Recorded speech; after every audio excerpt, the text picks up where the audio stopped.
Seperti itu. Baik, mulai dari pertama dulu. Kalau jenengan searching di Google gitu ya, searching di Google tentang komunisme. Saya lebih spesifik komunisme aja deh. Kalau PKI nanti terkesan eh, lokal gitu. Padahal gerakan internasional loh ya. Kalau PKI kan lokal gitu. Komunisme seperti itu. Seperti itu. Yang dikatakan oleh Marxisme ya. Nah, baik.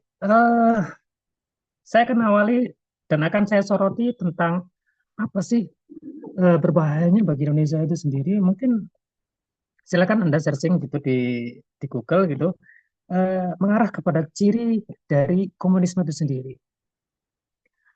Ciri-ciri dari komunis itu di bait yang pertama itu dijelaskan bahwa eh, tidak mengakui keberadaan eksistensi Tuhan itu sendiri.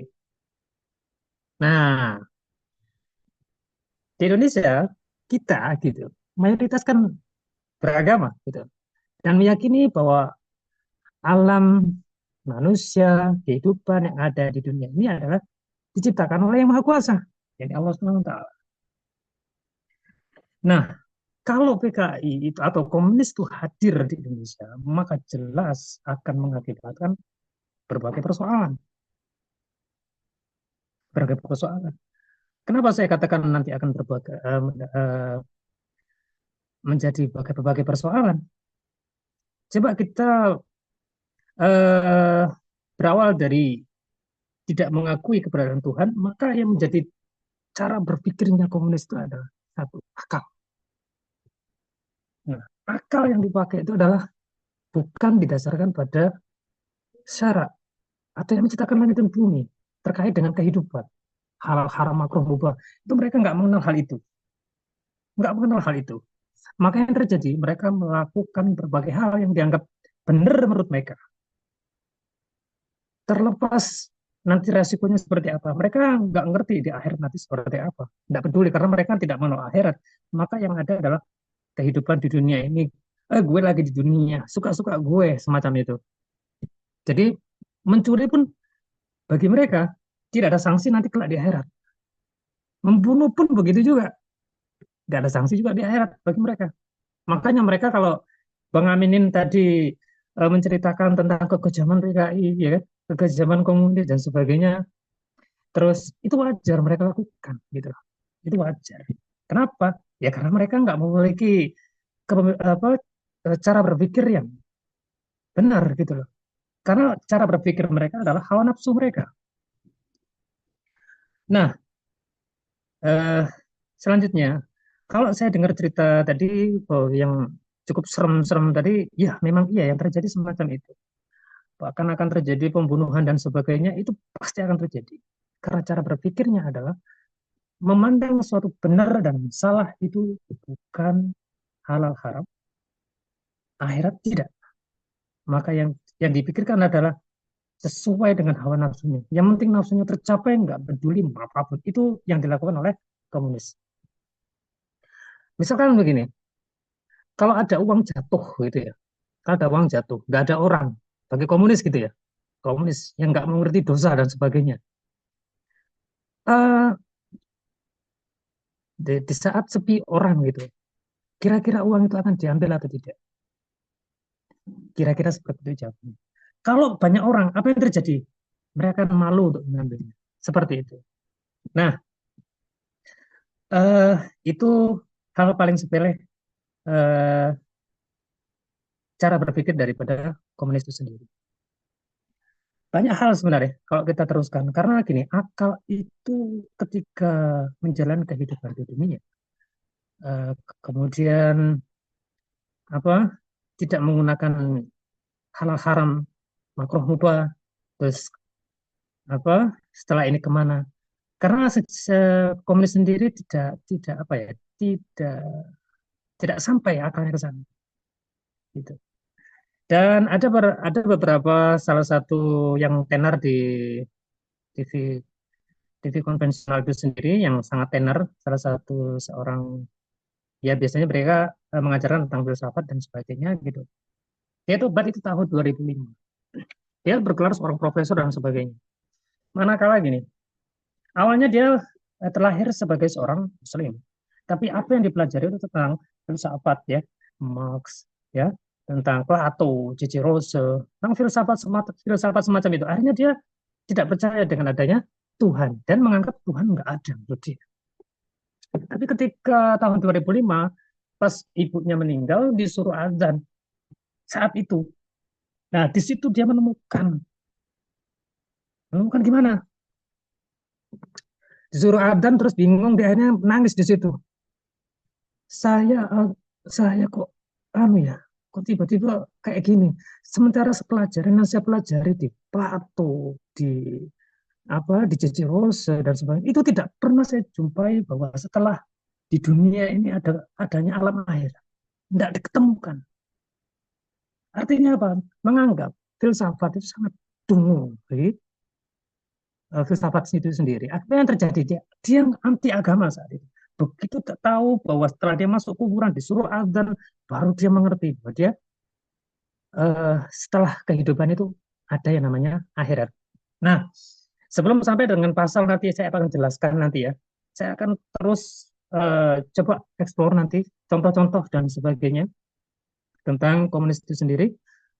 eh Begini,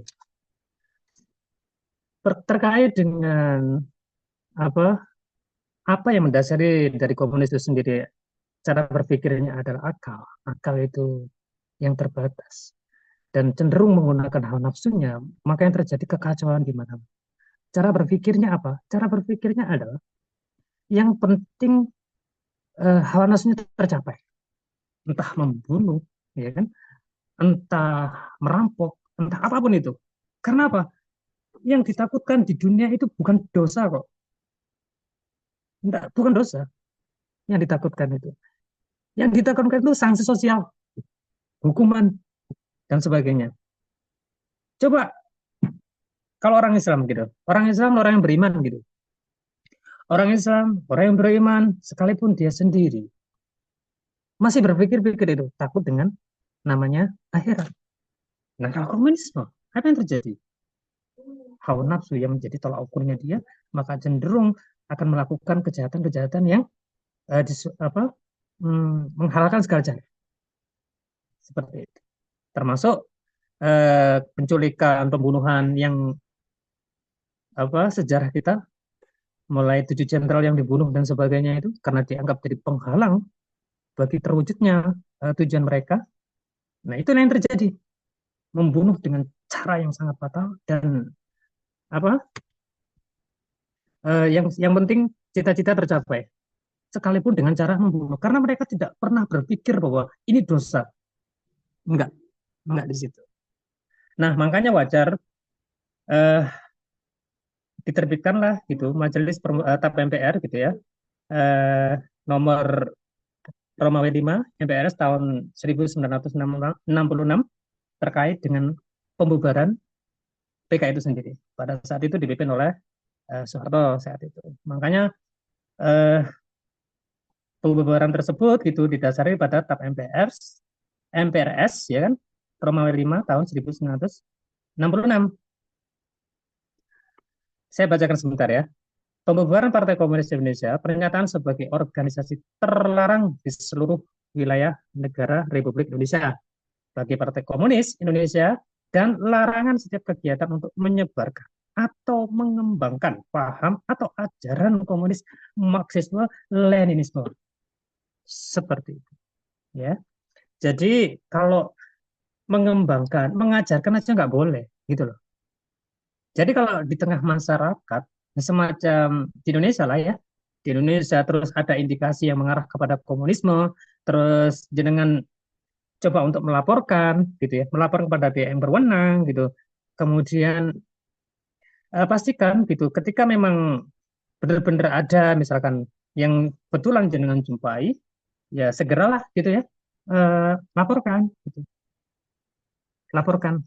Sekaligus jenengan perlu ada pendampingan nantinya di ketika melakukan pelaporan nantinya gitu agar laporan Anda menjadi kuat gitu. Seperti itu bahwasanya pelaporan Anda gitu tidak sendiri, ada saksinya juga Bila perlu, jenengan punya video dan sebagainya terkait benar dan tidaknya itu jenengan rekam, jenengan sampaikan ini loh Pak, kronologinya seperti ini dan sebagainya.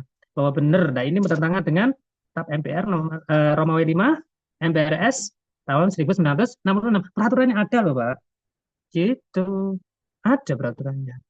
Kenapa? Karena pejabat itu sendiri pada dasarnya ketika diangkat itu kan disumpah gitu ya, taat dengan aturan konstitusi. Kalau kita bicara aturan konstitusi, berarti kita bicara tentang Undang-Undang Dasar 45 dan KUHP yang berlaku. Artinya apa? Mereka kan menjalankan hal itu. Itu. Nah, kalau mereka nggak mau dilakukan hal itu, misalkan, sementara peraturan sudah ada. Lah, ini peraturan untuk apa, Bos? Ayo, coba, katanya jangan untuk menjalankan amanat ini, gitu. Intonasi nada itu gunakan lebih tinggi ketika melakukan penekanan. Jangan merunduk, gimana, dan sebagainya. Duh, jangan, posisi Anda benar. Seperti itu. Jadi ini bagian daripada amar ma'ruf nahi mungkar para hadirin semuanya. Saya berharap panjenengan semuanya itu percaya diri. Pastikan bahwa posisi Anda benar. Itu satu. Posisi ketika berhadapan dengan pihak APH dan sebagainya ataupun panjenengan merasa bahwa ini ada loh dan sebagainya. Buat buktinya yang benar-benar kuat gitu ya. Gitu seperti itu. Terus kemudian jenengan buat laporan dan sebagainya. Terus juga didampingi gitu. Dan ketika menghadapi pada pihak-pihak juga, jangan harus percaya diri, harus percaya diri. Karena kita nggak mau kan komunis itu bangkit. Indikasinya kan banyak kan, kan banyak masyarakat yang kan untuk melaporkan. Kan mungkin begini, para APH mungkin berpikir begini, loh, lalu masyarakat nggak mau melaporin kok, gimana? Yang salah siapa coba?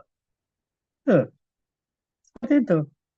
Jadi kalau misalkan ada indikasi yang mengarah kepada eh, komunisme, ya kan, tentang Leninisme yang pada ujungnya gitu ingin mengganti negara ini menggunakan ideologi komunis, maka jelas itu bertentangan dengan TAP MPRS tahun 1966 Romawi 25. Nah, itulah senjata jenengan pakai atau mungkin jenengan pakai gitu pada pasal 29 ayat 1 negara kita adalah berdasarkan ketuhanan yang Maha Esa. Itu saya malah jelas gitu. Kalau misalkan ada PKI atau komunis hadir di Indonesia itu jelas itu bertentangan dengan pasal itu. Nah, kalau bisa ditanya jenengan salah tempat bos, gitu. Nah kalau sudah salah tempat maka yang terjadi apa? Wah, kekacauan. Orang kita banyak Indonesia itu mayoritas beragama, terus dihadapkan dengan orang yang anti agama, justru maka akan timbul nanti penistaan agama, malah kacau. Gitu bos. Ujung-ujungnya apa? Pasal PNPS nomor 165. Enak apa? Penistaan dan menodaan agama. Ruwet lagi nanti. Begitu. Makin pasal itu bermacam-macam nanti kenanya. Bermacam-macam. Seperti itu. Jadi harapan saya sih sebagai para peserta itu lebih apa ya, lebih teliti atau lebih lebih sikap maksud saya, lebih sikap. Timbulkan rasa percaya diri panjenengan bahwa posisi dengan ketika berhadapan dengan melakukan pelaporan posisi jenengan itu satu benar. Gitu. Dan APH itu siapa? APH itu adalah pelayan panjenengan. Gitu. Pelayan jenengan mereka. Mereka dibayar dari pajak kok, yang bayar pajak jenengan. Terus kenapa kok redek loh? Itu kenapa? Yang salah. Jenengan berhadapan dengan orang yang melayani jenengan, pengayom, pelayan, dan pelindung. Harusnya apa? Satu, jenengan harus percaya diri dengan tentang hal ini. Kalau jenengan nggak percaya diri, resikonya apa? PKI akan berkembang itu. Nggak ada yang lapor deh. Salah siapa kira-kira? Amar ma'ruf nahi mungkar itu nggak cukup dengan ucapan juga sih. Perlu tindakan kok. Tindakan itu sampaikan gitu. Seperti itu. Jadi ini terkait dengan komunisme, mungkin amunisinya mungkin saya bisa sampaikan tentang hal itu. Jangan bisa searching juga di Google terkait dengan pembubaran ideologi terlarang di Romawi 25 TAP MPRS tahun 1966 bisa dicatat nantinya kalau ada indikasi apa komunis mulai bangkit dan sebagainya silakan buat laporan dengan tuduhan dengan pasal yang seperti itu dan pastikan jangan adalah posisi yang benar gitu. Ini adalah bagian daripada amar ma'ruf nahi munkar. Jadi eh, apa ya? Ini namanya amar nahi mungkar. Semoga gitu dengan saya menyampaikan hal ini, jenengan semua bisa semakin semangat untuk amar ma'ruf nahi mungkar, untuk mencegah dari perbuatan yang mungkar. Inna sholata tanha 'anil fahsya'i wal munkar. Sehingga sholat yang benar itu adalah sholat yang mencegah daripada yang keji dan mungkar. Gitu. Oke.